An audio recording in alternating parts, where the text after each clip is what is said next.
Welcome back, you guys, and I'm depressed. Things have not been going my way lately. I lost an eBay auction on a beard. I think my pantry is infested. I'm being sued for embezzlement, and there's family in town?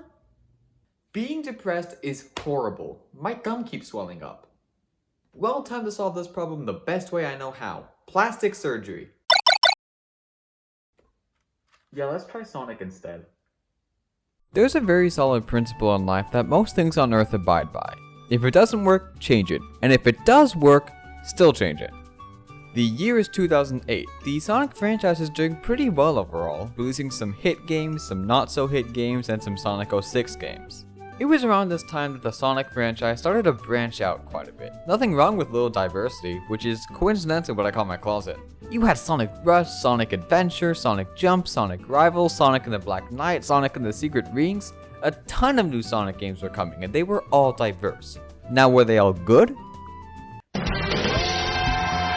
But the variety of games was great across most fronts. A lot of these games hold places in the hearts of Sonic fans, so ultimately Sega succeeded with these games.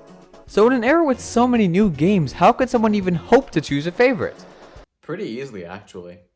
For me, the best game in this time period was undoubtedly Sonic Unleashed. Assuming we don't count Sonic Colors in this generation. Sonic Unleashed released in late 2008 on the Xbox 360, PlayStation 2, and Wii at launch, and over the years the game has seen mixed feedback. And I personally think that the majority of the counter-arguments to this game being great are bogus. Abiding by classic Sonic fan fashion, many people have found small things to hate about this game, but honestly these points don't hold up well aside from a few.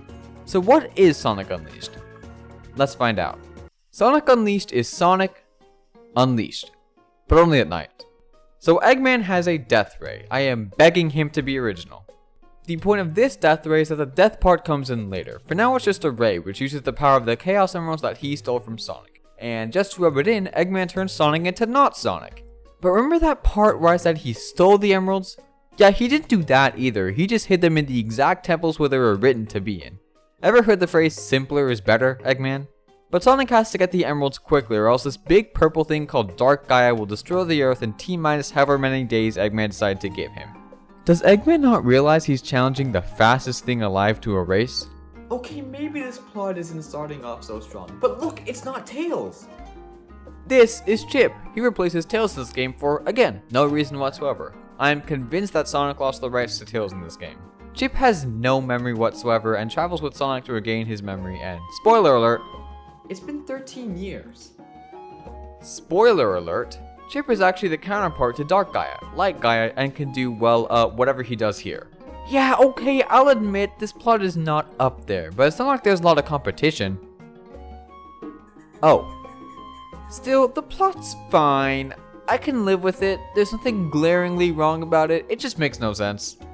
Assuming you're still alive back there, let's go deeper into this game. There are two types of stages in Unleashed. Day stages where you play as normal Sonic, and night stages where you play as Warthog Sonic. The stages are balanced out with each other, allowing the day stages to maximize on speed without working in puzzles, and the night stages to focus on puzzles and fighting. The question could be asked, are night stages just a replacement for finding the balance between speed and puzzle in Sonic games? Heh, yeah, when pigs fly. Well, Sonic took their biggest weakness and turned it into a gimmick. Now that's a new one. The execution is flawless though. The day levels are so fun to just run around and watch the frame rate drop. More often than not, day levels are just satisfying in the best way possible. Dash around the level, slide here, jump there, break a few boxes, and you're speeding through the level. And these levels are far from lacking difficulty. The earlier levels are admittedly pretty simple, but as the levels go, they get harder and more complex, but not too complex to lack satisfaction. Some of the levels had me stuck. There was a solid 4 years of my life where I was stuck on the Eggman Land Day stage so long that I could never get past it.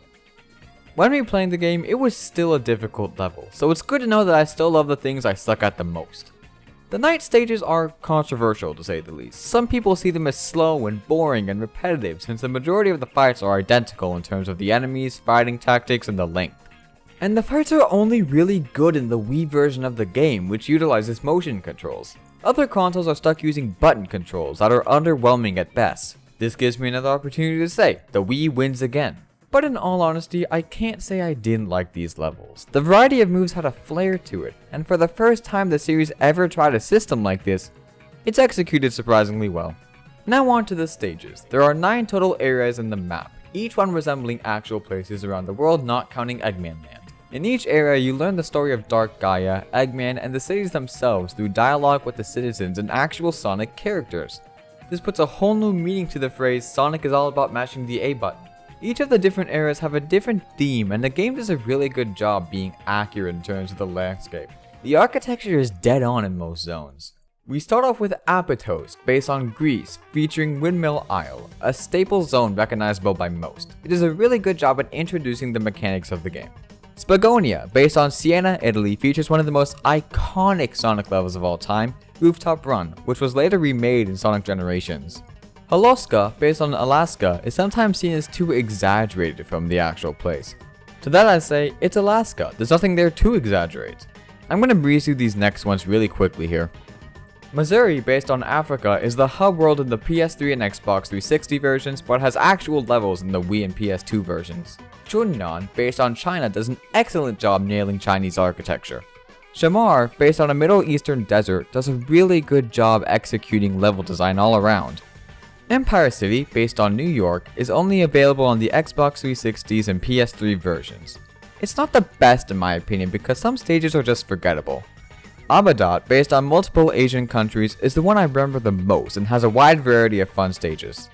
Lastly, Eggman Land, based on capitalism. I was stuck on this stage for longer than I'm willing to admit. The game ends off with a really cool supersonic fight, Chip doing whatever this is with buildings from across the entire fucking globe, and Tails showing up like he did literally anything. Then, roll credits!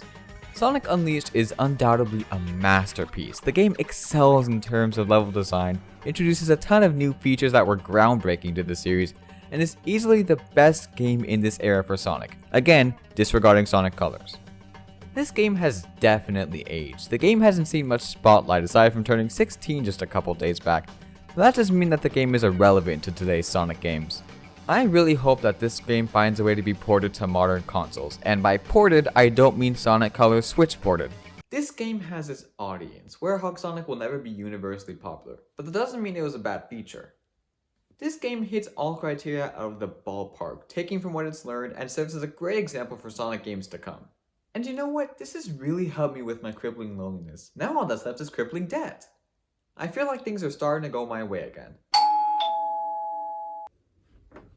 I got the beard!